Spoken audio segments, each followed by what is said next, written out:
más allá que hay una diferencia de peso y de masa, quisiera desplazarla o quisiera moverla, me va a costar mucho. ¿Sí? ¿Por qué?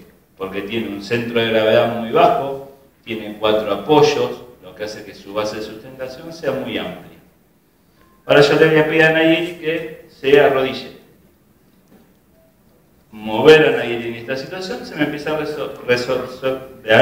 me empieza a ser mucho más sencillo. Porque elevó su centro de gravedad, por lo tanto su sistema nervioso central hace muchas más operaciones lógicas para mantener el equilibrio. ¿Sí? Ahora le voy a pedir a Nayeli que se ponga de pie. Con las piernas juntas. Si yo empujo a Nayeli, se desplaza hacia un costado. ¿Sí? ¿Por qué? Porque mantener el equilibrio en esta situación es más complejo todavía. Su centro de gravedad está más alto, su base de sustentación todavía es pequeña. Ahora le voy a pedir que desplace un poquito. Abre un poquito de sus piernas, amplía su base de sustentación, por consiguiente su centro de gravedad baja, y si la muevo, ya me empieza a costar un poco más. ¿Sí? Sí, es mucho más difícil. ¿Pero por qué? El sistema nervioso central constantemente ejecuta acciones para mantener el equilibrio.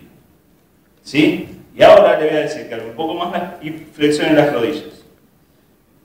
Es más difícil todavía.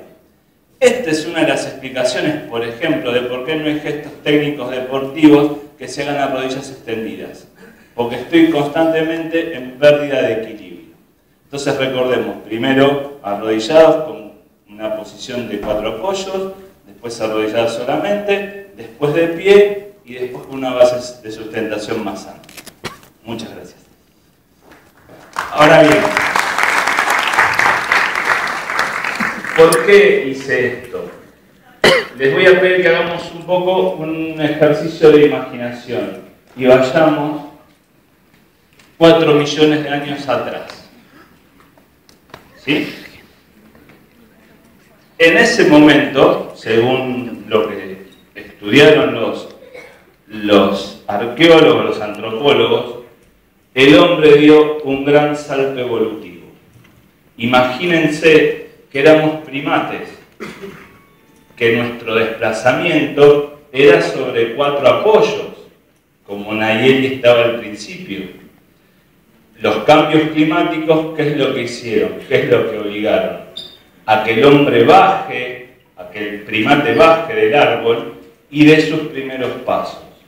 Lo que nos diferencia de los homínidos, ¿sí? Lo que nos convierte en humanos, es precisamente caminar en una posición bípeda.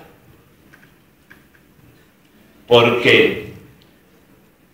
¿Cómo se sintió más cómoda la compañera o cómo le era más sencillo mantener el equilibrio? Estar sobre 4 apoyos, con un centro de gravedad más bajo, ¿verdad? Es decir, no hay tanta exigencia para el sistema nervioso central para mantener el equilibrio.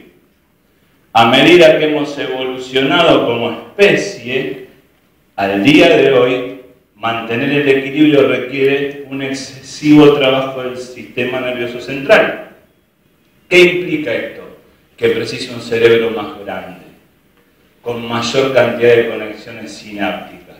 Un cerebro que haga las operaciones necesarias para mantener la bipedestación. Entonces, uno está parado esperando y sin embargo nuestro sistema nervioso central inconscientemente está haciendo y contrayendo y relajando los músculos necesarios para mantener el equilibrio. Este fue el gran salto evolutivo, el hecho de caminar en forma bípeda. ¿Por qué? Porque obligó a que nuestro sistema nervioso central evolucione. No solamente eso, sino que además cambió nuestros hábitos alimenticios. Todavía estamos 4 millones de años atrás, no llegamos a este día. Cambió los hábitos alimenticios. Dejamos de ser herbívoros para pasar a ser en principio carroñeros. Es decir, comíamos de lo que los otros animales dejaban. Y en segunda instancia pasamos a ser lo que somos ahora, depredadores. El ser humano es un depredador. Eso implicó además un cambio en la forma del cráneo. Es decir, los ojos, de tenerlos hacia el costado, como todo herbívoro, fueron hacia adelante. ¿Por qué? Porque el depredador necesita ubicar a su presa, necesita apuntar a su presa para cazar. Todo eso nos llevó a esta situación, a lo que hoy somos como raza humana. Y acá vamos a ver la evolución del cráneo. Un cerebro mayor precisa una cavidad mayor para ubicarse. Entonces tenemos el cráneo de los primeros homínidos y cómo evoluciona hasta el Homo sapiens sapiens que somos ahora. ¿Por qué? Porque el cerebro aumentó su tamaño. Un cerebro mayor me garantiza mayor cantidad de neuronas, me garantiza mayor cantidad de conexiones sinápticas y por lo tanto me garantiza que la resolución de situaciones va a ser la adecuada. Ahora bien, las diferencias en los espacios craneales y las diferencias de un cerebro adulto a un cerebro de un chimpancé de Lucy. Lucy fue encontrada en Etiopía en 1973, fue considerado durante mucho tiempo el primer homínido, ¿sí? El primer ser descendiente de los primates que camina como bípedo. Y el humano actual. Esto es lo que nos diferencia de los monos, ¿sí? El hecho de caminar en una posición bípeda. Lo que ven en rojo, una pequeña, es el centro de gravedad. Un centro de gravedad elevado me impide, de alguna manera, mantener el equilibrio fácilmente. Por eso mi sistema nervioso central constantemente va evolucionando.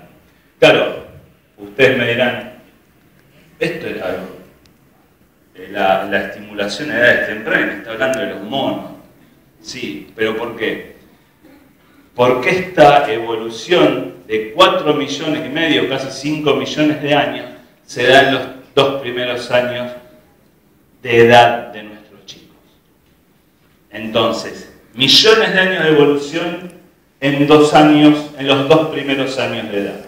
Por eso, la importancia de esa estimulación temprana. Ahora ustedes me van a decir, bueno, ¿cómo es posible o cómo puedo, desde el punto de vista motriz, desarrollar o estimular a ese chico a edades tempranas, entre los 0 y los 2 años?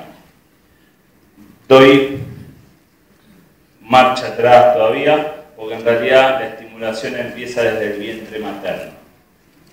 Desde el vientre materno. Una madre que tiene un buen embarazo, un embarazo tranquilo, garantiza que su chico va a tener unos primeros meses, unos primeros años tranquilos. En la década del 80, en Alemania Occidental, muy monitoreado por médicos, hizo un estudio donde patinadoras sobre hielo embarazadas se les permitió continuar patinando hasta el 7º mes de embarazo. Los chicos nacidos de esas patinadoras a los 2 años realizaban giros de 360 grados con alto grado de dificultad. Es decir, el estímulo que recibieron en el vientre materno y a posteriori les sirvió para tener un adecuado grado de ejecución del gesto técnico. Es normal ver, uno siente que el chico patea en el vientre de la madre, ¿o no? Hay movimiento, se lo puede estimular.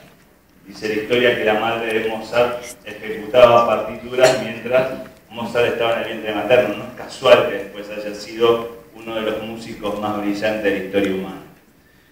Ahora bien, una vez que nace, ¿cómo lo podemos ayudar? Fundamentalmente utilizando o estimulando lo que son los reflejos primarios.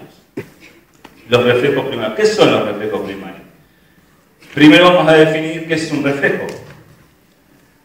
Si yo voy a caminar, no pienso si tengo que pensar el gesto técnico. Si yo voy a lanzar, voy a pensar el gesto técnico. Eso es un gesto voluntario.